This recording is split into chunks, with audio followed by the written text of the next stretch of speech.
Hello, everybody. Hello, everybody. Good evening, folks. How you all are doing? If I am clearly audible and visible to you, kindly put up a thumbs up in the chat, or you can also write yes if I am clearly audible and visible.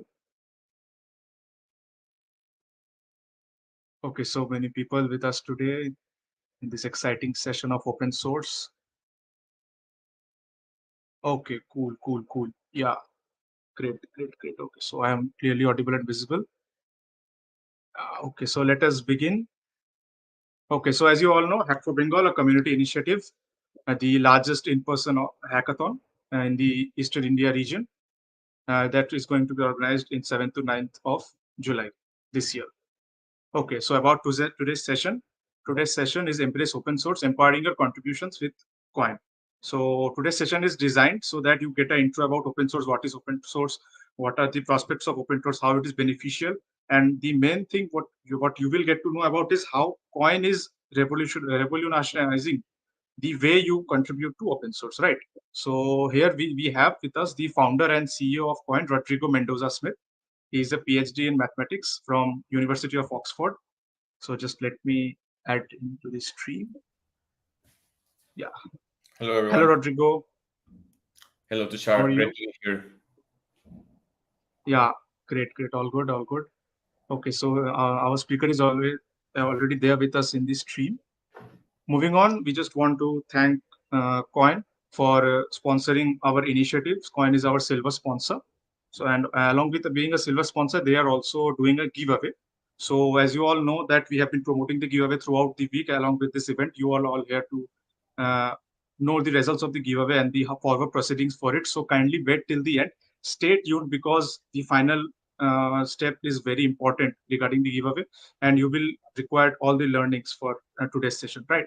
So stay tuned with us in the whole session and pay attention to the session. And at the end, we will proceed with the giveaway, right? So moving on, let me remove this screen. Okay, so Rodrigo, you can have the stage and move on with your presentation.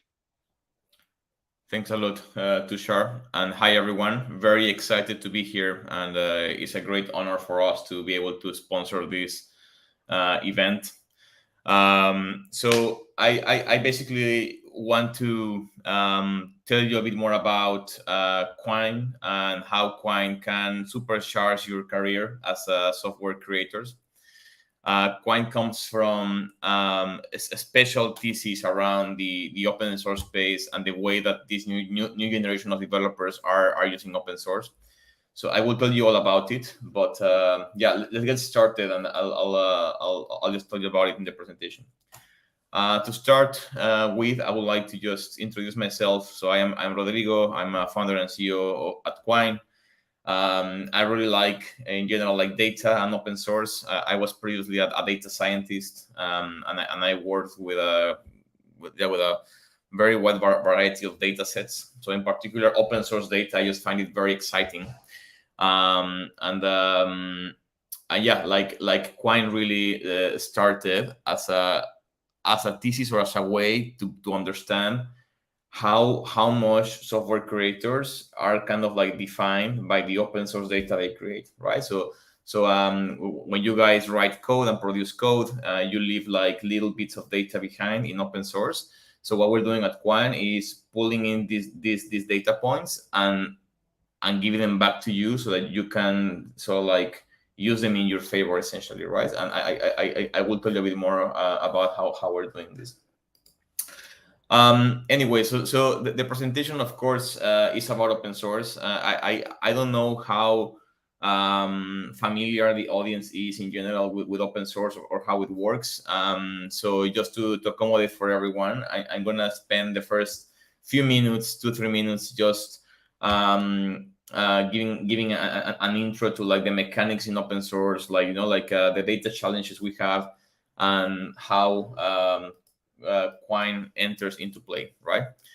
So open source, right? Like, I mean, we all know that the world runs on computers, like iPhones, supply chains, like supermarkets. It's all code now, and this code in turn is powered by packages that are created in open source, right? So like there are these packages that basically live in repositories and are maintained by a large community of contributors. So like the way these packages are maintained in a decentralized way is through this asset called issues, which are tickets that describe in which way a project should be changing or should be sort of like like in which ways a particular project needs to be changed in order to like keep up with the use case and with the community. So repositories like have issues, and what this issue does is not like broadcast the need for work or the need for attention to the developer community. And yeah, like basically a lot of open source has succeeded because there's been this involvement of the developer community worldwide in a decentralized way, and basically developers can come into a project and kind of like engage in the building of the project and in the creation of new code in that project. And this is all made possible thanks to this like Git workflow in which, in order to change the code in a repository reliably, basically you guys have to create first like a feature branch. You need to work on your fix. You need to submit a pull request. Then of course the maintainers and the community will comment on it. And finally, once all your changes are agreed upon, your code will be merged back into the main branch, right?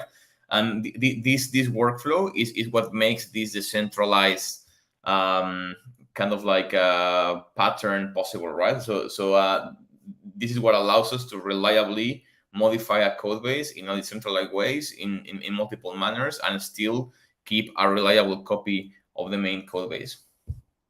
So of course, like if we think about it, if repository has like some issues, and the magic of GitHub, what they managed to do like pretty well is to create this platform to kind of coordinate and orchestrate all of these Git workflows in many different repositories.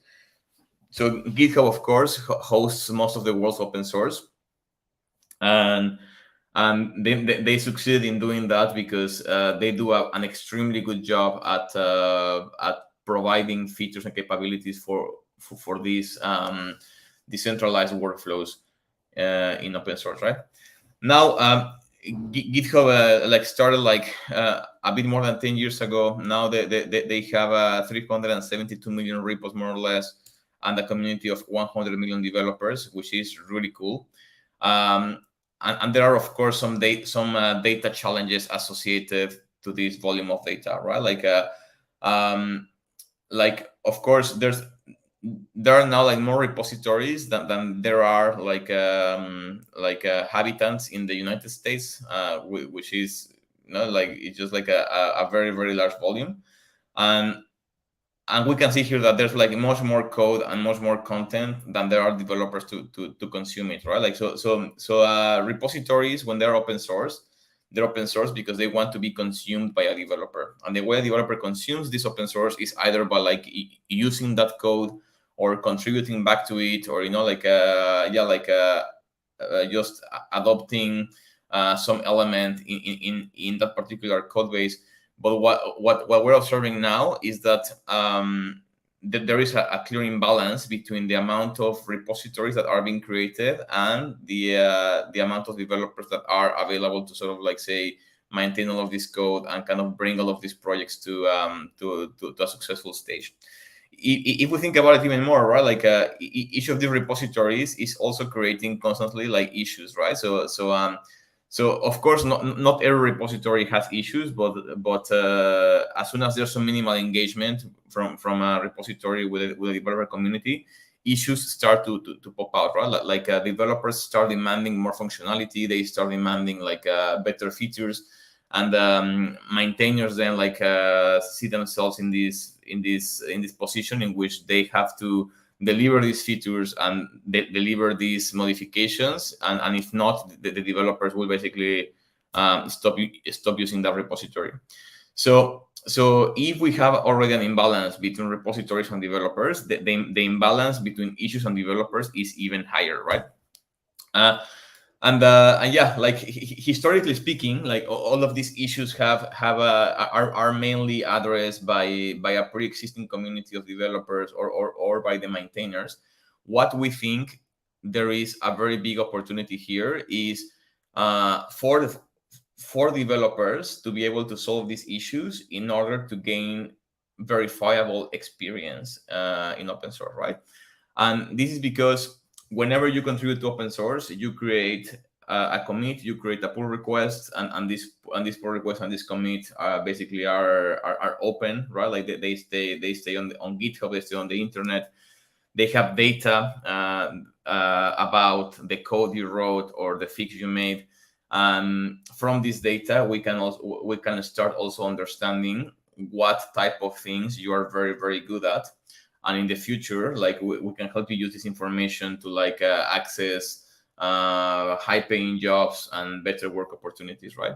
So we think that basically by being able to match you guys with like the best repositories and the best issues, and telling you which issues you are like the best fit to be able to solve in open source, we will help you build a sort of like open curriculum that you will be able to use in your favor by the time you kind of like go out and kind of are trying to find a job or a consultancy opportunity or something, right?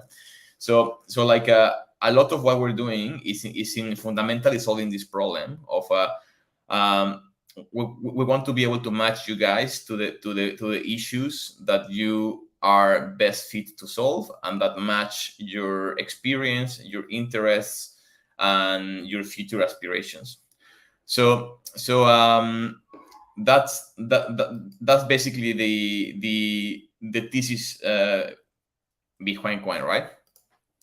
So I want to go a bit deeper into why this is important, why you should see open source contributions as a unique learning opportunity, and what type of like market forces are kind of like pushing us developers to think more and more about our open source profile.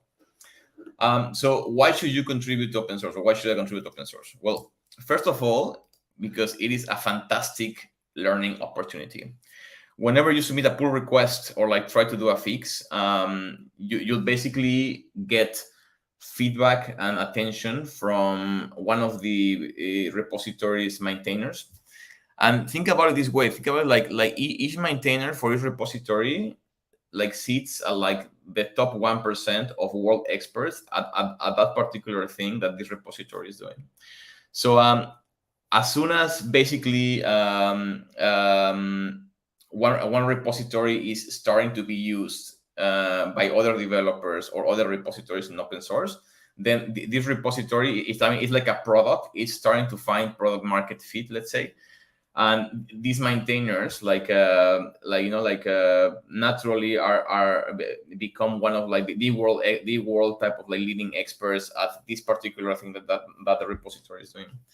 So when you find a repo you like, and that you want to contribute to, and when you find an issue that you're actually like interested in solving, when you submit a solution, most likely, I mean not always, you will receive feedback from that particular community. Of course, the like maintainers are always very very busy, and it's not like they will basically be able to mentor you or like handhold you in the process, but they will actually give feedback, and they will actually tell you like why your contribution might be accurate, or what is missing, or like why they cannot accept it, etc., right? Even if your pull request is not accepted, the fact that you submitted it and you got some feedback already is giving you like a very large learning opportunity, right? Like you're already interacting with like that world expert. You're already getting feedback on your work, on like how you think about the problem.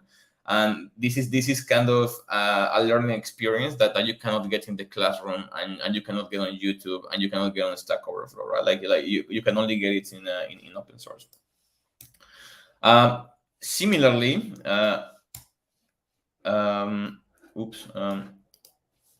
Oh. Um, Similarly, each repository is different, right? Like has a different file structure. So sort of the process, like just kind of like getting used getting used to these different file structures and file systems, and ways to organize code and ways to structure code, will prove very very useful as you become a more senior and more mature software developer. One of the biggest frictions in starting a new job or contributing to a new project is understanding how a particular company or community is thinking about the structure of their code base. So once you've contributed to enough repositories in open source, you will be able to observe like all of these different patterns and all of these different variations, and you will become much more efficient at kind of like getting to the first contribution in that new code base next time you are doing consulting or a full-time job or trying to contribute. So even in terms of like just like understanding what how people think about their code and how they structure the community, that's a very very useful thing to take home, and you can only do it by contributing to open source. um so so um so yeah, like probably like a more important reason is the that open source can help you stand out. Context here is that we live in very unique times. 20 years ago, 30 years ago, learning learning how to write code wasn't as accessible as it is right now. If you wanted to become a software developer, you probably needed to go to university, study computer science, then get like some type of like entry level job in industry, and then like progressively get more and more experience. In the last 20 years, like things have gotten much easier, right? So now we have Wikipedia, YouTube, like open source where like Coursera. There's all of these boot camps. So now it's no longer necessary to go to college to be able to kind of like work with code and software. All you need is an internet connection, some sort of like a free time to be able to like go through the content, and a lot of determination. This is of course very very very good for society, because there's more and more people entering this industry, and that makes everyone much more competitive. But also it kind of like sets the bar higher, right? Like now it's no longer enough to have a computer science diploma to impress an employer, right? Like there are like thousands and thousands and thousands of people graduating each year from software careers, and they'll have kind of like the same curriculum, right? Like they'll build like the same pet projects, like the same React app that does X, Y, or Z. So it's become much more difficult to be able to stand out in this new industry, right? Like now, really, anyone can be a developer. So the problem here is how can we help each developer stand out, right? Like from the employer point of view, or like the market point of view, having knowledge to do something no longer represents super tangible value, right? Like everyone knows more or less how to do the same thing. So like what you need to show is that there is something that you are extremely good at, and probably not many other people are very good at this, right? And we think that the way to basically like being able to like help you stand out is through open source. And we at Quine think that in the next 10-20 years, open source will be that arena in which software developers will be creating code and content to sort of build a specialism in public and show that job market that you are unique at something. Open source is really like a rainbow of topics, right? Like there's like so many different topics you can find there, right? Like there's like machine learning, cryptocurrencies, I don't know, like finance, genomics, like backend, DevOps stuff. there's really like so much stuff to sort of like do that there is enough for every developer to sort of being able to like pick something and then just get extremely good at that particular something. And at Quine, we think that the only way in which developers will be able to build this specialism is by contributing to open source. So that's why we're building this product, right? Like we want to make it very, very easy for you guys to sort of create content in open source that can speak for your abilities, for your ambition, and for that sort of vector of specialism that you're building while you're still a student or like an early career individual. And finally, like reason number 3 of why you should contribute to open source now is to basically be immune to AI, right? Like we also in the last couple of years how large language models can basically now like code basically, right? Like they can produce code from prompts. They can create React apps that work, right? Like they can create front ends from like a drawing in a napkin. So AIs are getting very, very good at producing like software, but most importantly, like this vanilla software for which there is data out there to be trained on, right? Um, the only way to stay relevant in or I know like to and by relevant I mean like you can be a developer, but also by being a developer you can enjoy these like I guess like high paying salaries that developers get compared to other professions. um, if you want to stay relevant, you need to build specialism, because that way you become immune to like this kind of proliferation of AI. And why is that? Because once you become a specialist, once you become like a world leader, like a top person at doing something, the machines are gonna be learning from the code you produce, right? You're basically gonna be at the tip of the spear, and it is the code you generate that is gonna be training these new machines, right? So in the era of AI as well, one important thing to note is that it is very likely that the main role of developers will change dramatically. So we developers will no longer be say like so much of like builders. We will take the role more of like architects, right? So of course AIs can generate code, but we still need a human to put it together to make sense of it, to sort of like connect it in ways that make sense. So in order to do that, you definitely need to sort of I guess start to see the forest more than the trees, start to contribute more to open source, and get this sort of perspective of like how projects connect, like connect internally with each other, how things are structured. Yeah, like you will basically no longer be so much of a builder. You will be much more of like an architect essentially, right? um, so that's why it's very important for you to contribute to open source. Um, so now let's talk about what can Quine do for you, right? Like how can Quine help you in your journey to contribute to open source? So Quine is a platform in which, as I said, like we want to help you earn verifiable reputation by solving GitHub issues. And our mission is very ambitious, right? Like we do not only want to connect you with the best issues you can solve. We also want to be able to like help you solve them, and we want to be able to quantify your experience and reputation. And in the future, we want to even be able to help you find the best work opportunities given your open source experience. So our mission and our journey is extremely ambitious. Right now, we're like in the first phase of this particular journey, which is how can we help you guys become the best version of yourself by connecting you to those repositories and those issues that need your help and that you might be interested in solving.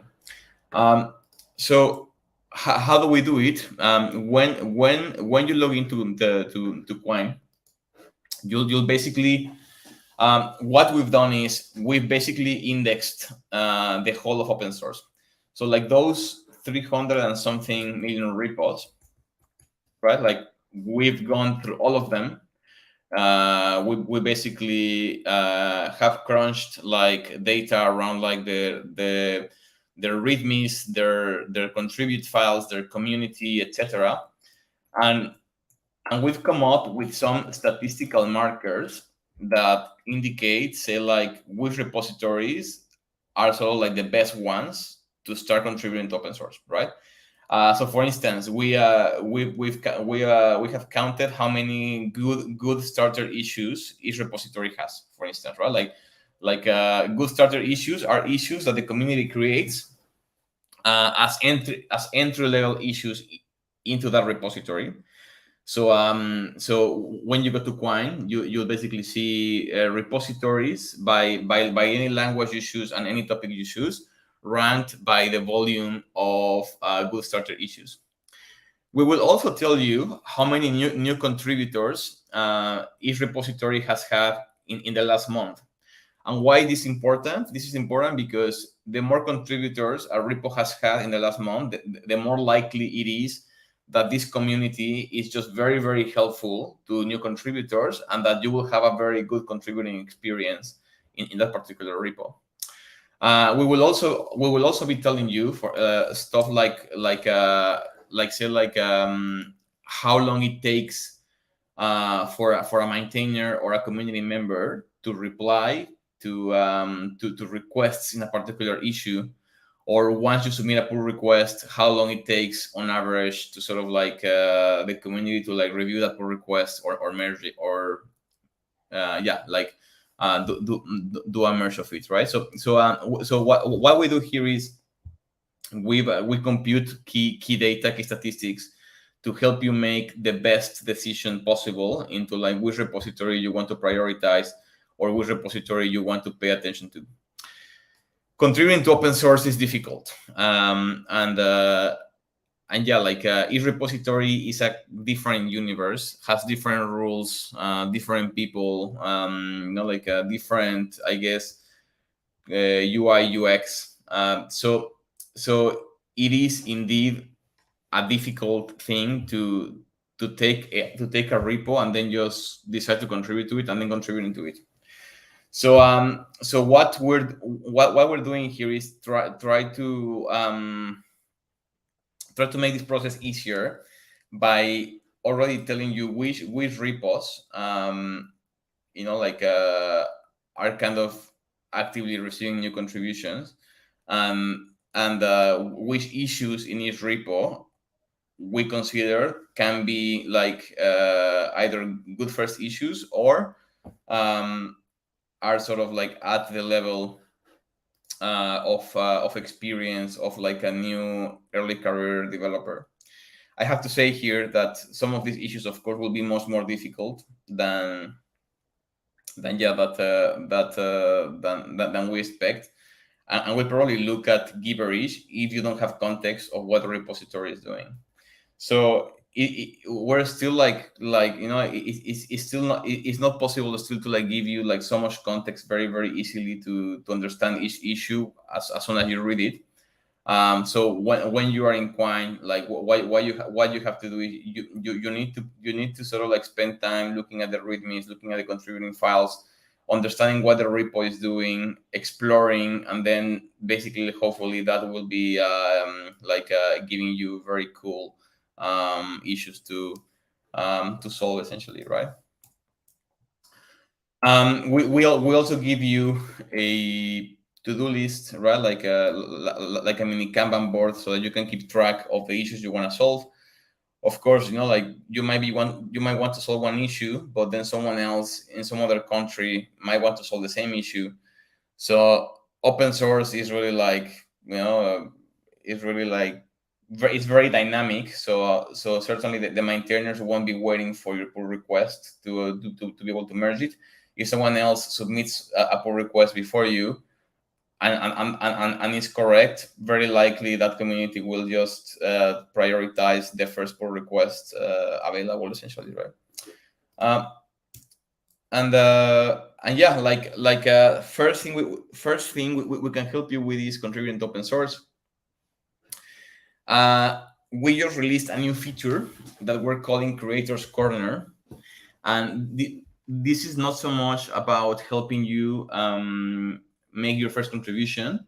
This is much more about helping you, um, incubate your own repositories within the Quine community. So one problem that open source creators, no, like there are basically like two ways to contribute to open source, right? Like one is you contribute to someone else's repository, to someone else's project. And the second one is you might also want to start a project yourself. You might want to start a repository, and you might want to like show it to the community, see what they think, start engaging people into your repo, etc. So we created this thing called Creators Corner that helps you do precisely that, right? Like through Creators Corner, you can link any of your open source repos to Quine. You can upload it to our interface, and you can start collecting feedback from the Quine community.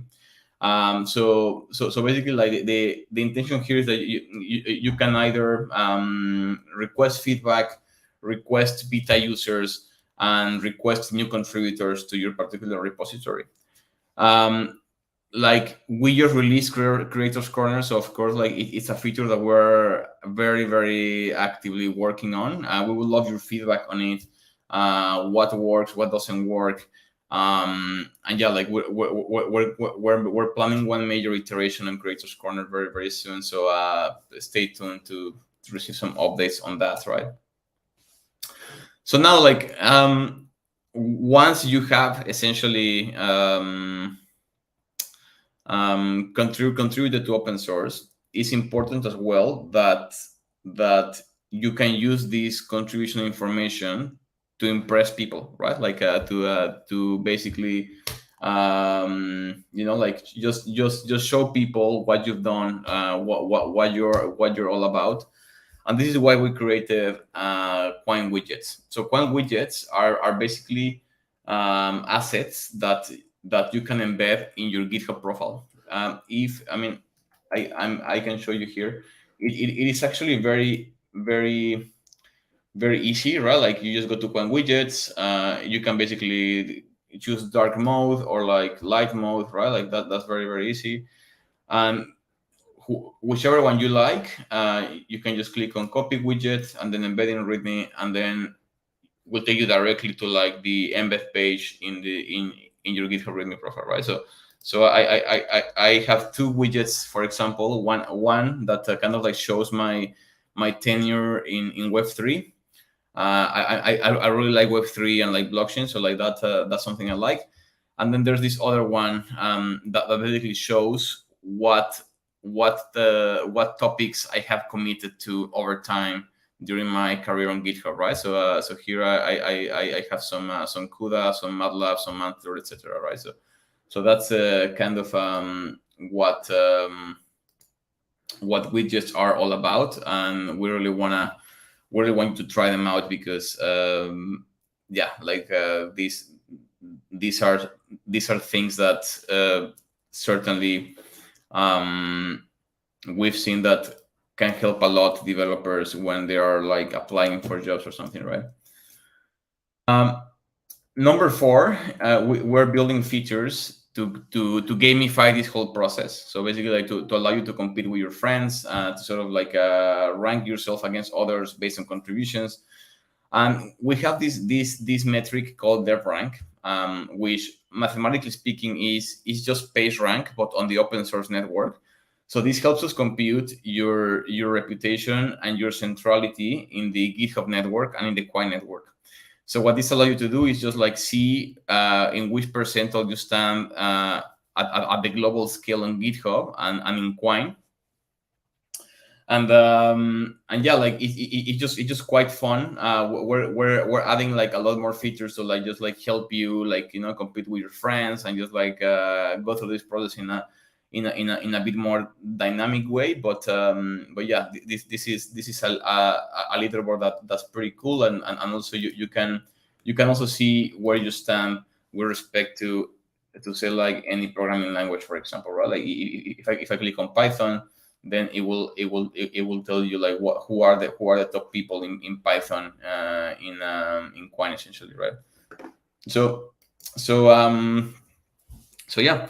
That being said, we're currently also starting to work on profiles. So profiles certainly are an important component of our gamify vision. So now we're starting to add profiles, and very very soon, and this was very exciting.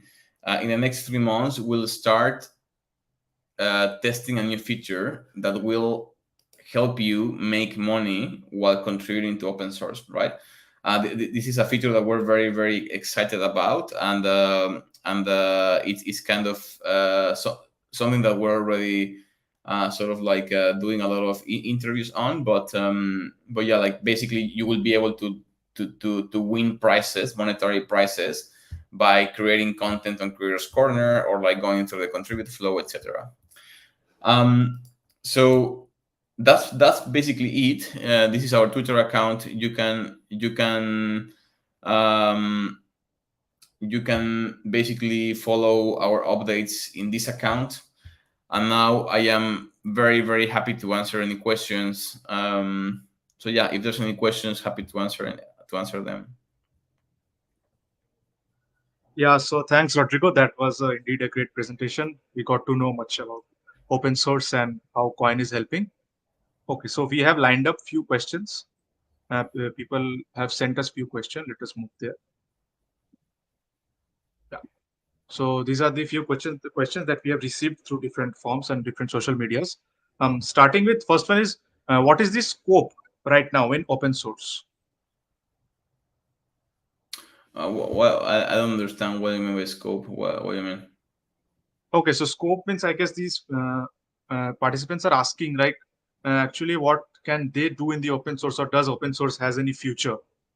Open source contribution, they're contributing open source. Is there any meaning or is there any future in open source? Oh, I mean, definitely, right? Like open source code is growing extremely fast, and right now, actually, like some of the largest companies are embracing open source now. Even in AI, like there's this like movement and discourse that all of the AI infrastructure should be open source for safety reasons.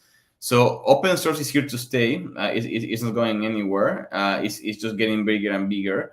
So what we're doing is like adding this learning layer in open source, right? Like kind of like how can you use open source for experience building and so like labor related matters rather than security or like code compliance, etc.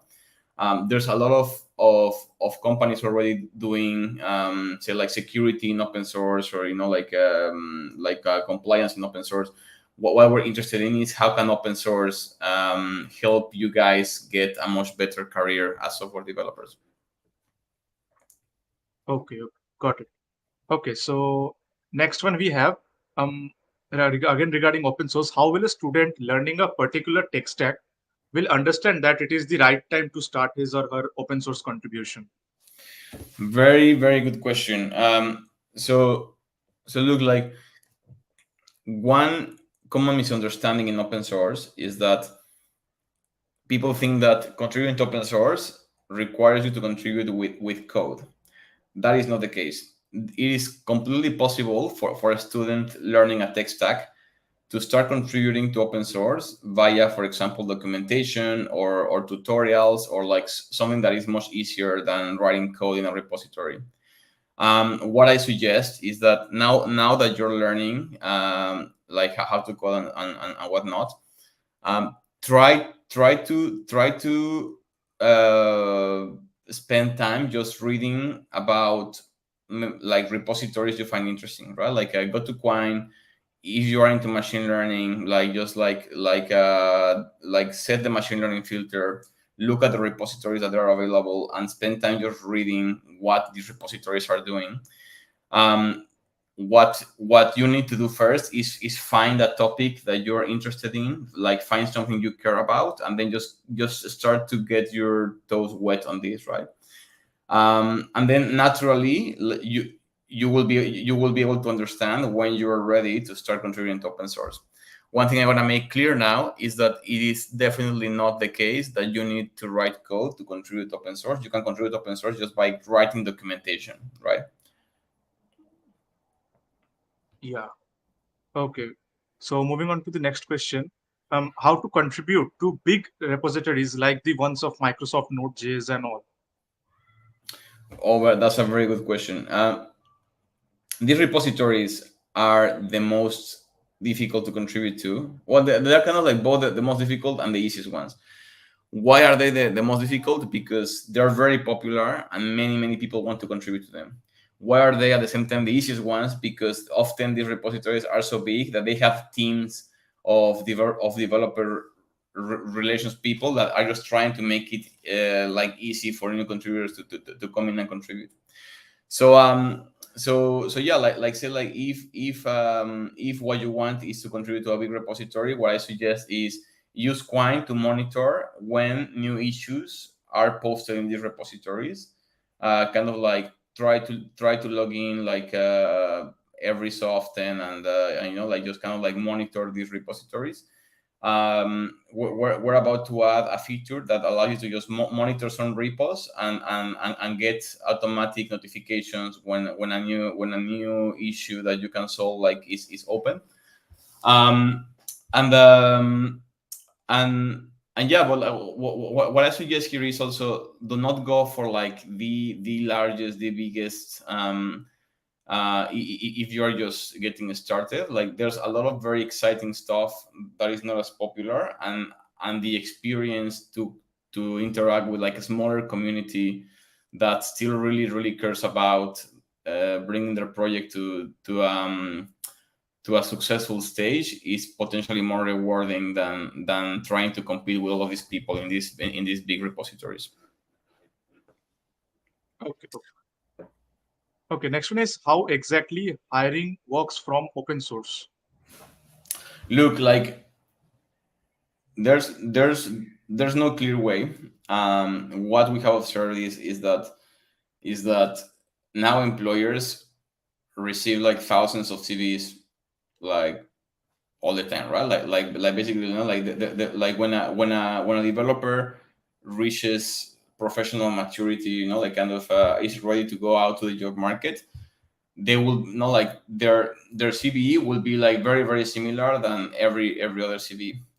So the way open source can help you here is by adding these little extra bits that will make your profile fundamentally different than others, right? Because you have actually like worked and coded something not only that has been socially validated by the maintainers, but has been validated by the market, right? Like say if you contribute to Node.js, your code is being used by other computers and by other people, right? Like uh, that is so much more valuable than if you just create like an isolated React app that no one cares about and no one uses, right? So like the workflow of how hiring like work with open source is still not very clear.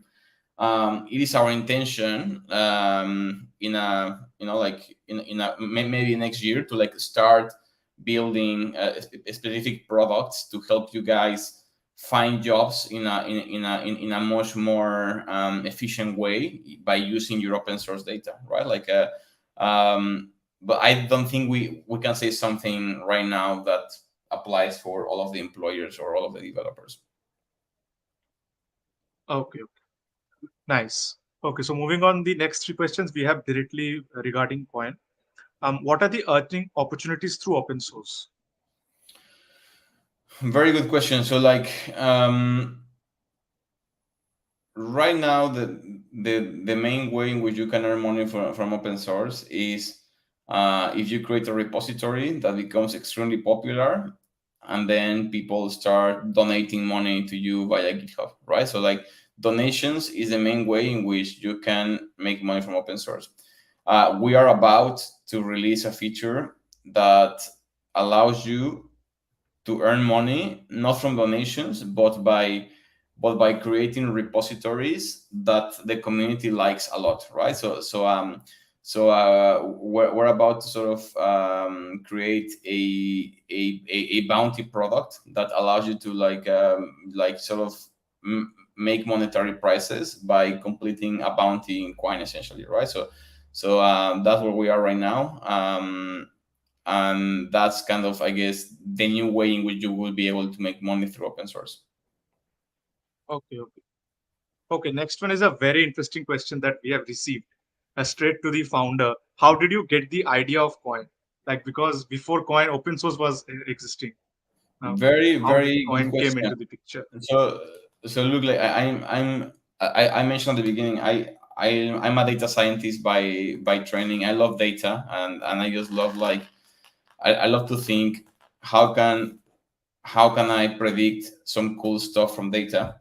So actually, the idea of Quine came in a hackathon. I was at a hackathon, and the project I chose to pursue in this hackathon was, if I have access to developers' open source code, can I predict how much money they will make in a particular job? And that is the data science problem I kind of like try to solve at this hackathon. And I found it to be so complex and so interesting that then I decided to start a company out of this, right? But it started all in a hackathon. So hackathons are cool. Yeah, like you guys should go to many hackathons, and you guys should contribute to open source. Great, great, great. Okay, so last question from the participants we have got. What is the advantages of using Coin? Like you have already mentioned so many advantages why Coin is so special. But once more, if you can throw some light on the advantages. 100%. So look, like Quine wants to help you find the community in which you make your first open source contribution. We want to help you incubate your first open source repository. We want to help you showcase your experience in your GitHub profile. And finally, the feature we haven't yet released, we want to help you make money by contributing to open source. So these are the four things that I guess makes Quine special, basically. Okay, okay, we have lined up few questions from the live audience. Yeah, Moving on to the chat, the first question that we have received is, how often should I contribute in a week as beginner? very good question. There's no budget. Every contribution is different. Can take you a day, can take you even 2 weeks, right? So don't don't think too much about how many you produce in a week. Just make sure that you're always trying to contribute and you're always trying to learn, right? Like it's not a race against other people. It's a race against yourself. So like I would say, as many as your schedule and free time allows you to do so, right? But yeah, don't worry if it's one. Don't worry if it's one every month. um every person is different, and what I can say is like the more you do, the more efficient you'll become, and the more experience you will acquire, and like it will, yeah, like you will basically see there it's like going to the gym, or like exercising, right? Like how many kilometers a person should run per week depends on how fit you are, right? Like if you're very very fit, maybe you can run 50 kilometers per week, but if not, it's enough if you just try to run like one or two, right? It just depends on your free time and yeah, and like how much you want it. Okay, got it. So moving on to the next question, I just want to mention to the audience, like our Q&A session with the speaker is currently going on. It will go for a few more minutes. So if you have any queries related to the speaker, you can put it in the chat and we will pick it up. Okay, moving on to the next one. how Coin notices that we have successfully contributed to any project. Very good question. We basically connect with the GitHub API. So as soon as your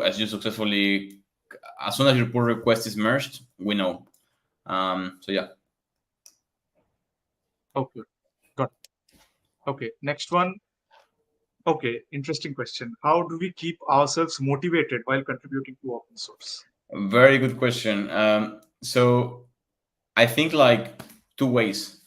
Um, One is you need to feel like you're learning and growing as a professional, and as long as the growth is there, as long as like you feel like each contribution was like more and more challenging, it's like like that should be motivation because this is giving you personal growth. We're trying to make it also very motivating, like say like through the leaderboards, right? Like kind of just seeing how much you are increasing in a particular leaderboard.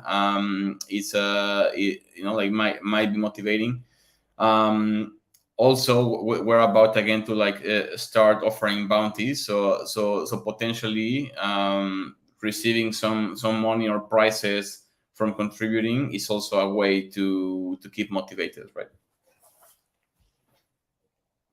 Okay, got it. Okay, next one. Next one is asking, sir, how to connect with you. How to connect with me? So like you can follow me on Twitter, RODMS, and send me a DM. I always reply to DMs on Twitter. So yeah, my DMs are Okay, open, I think. So okay. it's R0. I'll put it in the chat. It's like R0. Actually, Yeah, yeah, you can yeah, put it it's in the chat. R0DMS, right? Okay, so our team email will put the Twitter link in the chat. No issues. You can connect in DM with the speaker. Moving on to the next one. Sometimes good repos have not so good maintainers. What do you do in that situation? Another repository or stick to it? Wow, that's a very good question. I mean, by good maintainers, let's try to understand what a good maintainer is, right? So maintainers are just normal people that are maintaining a project. Sometimes, most of the times they just have like a full-time job, and maybe they're not so responsive, or like they just don't want to. Maybe they even just don't want external people to contribute to the project, right? So I would say unless there is a reason in which you really, really, really want to contribute to this repo, maybe just move on, right? Like go to another one. Um, but yeah, like also don't give up too quickly. Try to understand why maybe the maintainer is unresponsive, or like maybe your code is not at the standards that they're requiring, or maybe you're not following the contributing guidelines, and then they're just like not being so responsive because of that. So try to understand why they're not acting like like as good maintainers, and based on that, it's okay to also move on, right? Like even just the fact of like spending time trying to work on a pull request and submitting it, even if you don't get to the merge, that's already a super valuable learning opportunity. That's already like extremely valuable learning opportunity. So like don't get demotivated if this doesn't happen, right?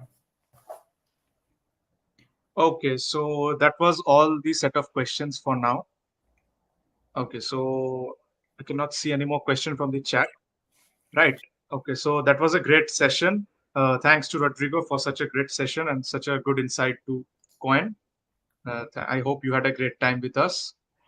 Thank you, guys. I just want to say, like, I'm very proud to be sponsoring Hack4Bengal. And remember that Quine is only successful if you guys are successful, right? So our success is measured by like your success. So we definitely welcome, like any feedback you have on the platform, right? Like please join our Discord channel, like submit your feedback. Like we want to make a product that really helps you in your career as open source creators. um So don't hesitate to send any feedback, right? Like of any granularity, like things, if things are not working, if they're breaking up, if they don't look pretty, we just want your feedback, and we're very proud to have you in our community. So thanks so much for coming here. Okay, thank you so much, Rodrigo. Thanks a lot. Cool. Okay. Yeah. Okay, so coming back to the giveaway, yeah, many of you have been waiting for so long. So as you know, there were three steps previously that we have mentioned. First was sign up using GitHub, then like, retweet, and tag three of your friends. Third one is register for the event. So if you are here, you have already, I hope you have completed all the three steps. Now the final and the most important step, you have to post your learnings from today's session on LinkedIn or Twitter, right? Whatever you have learned, you can add screenshots. If you haven't taken any screenshot, you can go to the recording afterwards and collect screenshots, right? And you have to post what you have learned along. If you want to post screenshot also, no issues. If you do not want to give screenshot, it's all right, but you have to post something. You have to post a write-up, right? What you have learned on LinkedIn or Twitter. And the another most important thing, you have to put these three hashtags: coin x h4b, hashtag h4bs2, and hashtag hack4bengal, right? And also you have to tag coin and hack4bengal, right? Otherwise we won't be able to track your response, right? So after you have done all those things, after we have tracked your response, we will pick up 11 winners and we will announce the giveaway, right? We will be getting the results very soon in our social media. Okay, now moving on. Okay, so if anyone have left, like if you are present in the stream but you haven't, right, signed up or yet, or you have forgotten to sign up, no issues. You still have the chance. Our team will share the coin registration link in the chat. Go to the link and you can sign up using GitHub, right? And try to explore the coin website. It's a very good platform. It's a very user friendly platform. You know, gamified learning and so many features you have seen today. Explore them, use them, and interact with them. You will have a you will have a great experience, right? So that was regarding the giveaway. Okay, if you haven't downloaded our Hack4Bengal application, you can scan this QR code, okay, and download the application. You will get each and every detail regarding the project submission, project themes, project problem statement, timeline, anything, okay, schedule. Then you can see your profile details, everything will be present there. You can scan this. I am keeping it for a while. Okay, the registration link in the Coin website is already visible in the chat. You can use the link and sign up if you haven't signed up yet. Okay. After signing up, you try to explore the platform. It's a very beautiful platform, right? Very user friendly. Okay, so this was regarding the app. If you have scanned, let's move on. Yeah. So that was for today's session. Happy hacking. Join our Discord server. I hope you are already on our Discord server. If you're not there, join it, discord.io/hack4bengal. Our website is hack4bengal.tech. Go there, you will find each and every detail regarding our hackathon, the Eastern India's largest in-person hackathon. And for now, of course, you know that registration has been closed. So let's meet in the 7th of July and let's make some great projects, right? And let's make our initiative a great success, the hackathon community. Okay, so Yes, that was, can I say, and please remember to post your repos in Creators Corner, so that you can also get feedback from other Quine people in your projects, right? Like we want to see what you create. So yeah, thanks a lot to share. I'm gonna, should I leave or should I stay? yeah, it's over. Cool, Our amazing. event is, Thanks everyone. yeah, See you later. Bye. yeah. Thank you, everyone. Thank you so much for joining.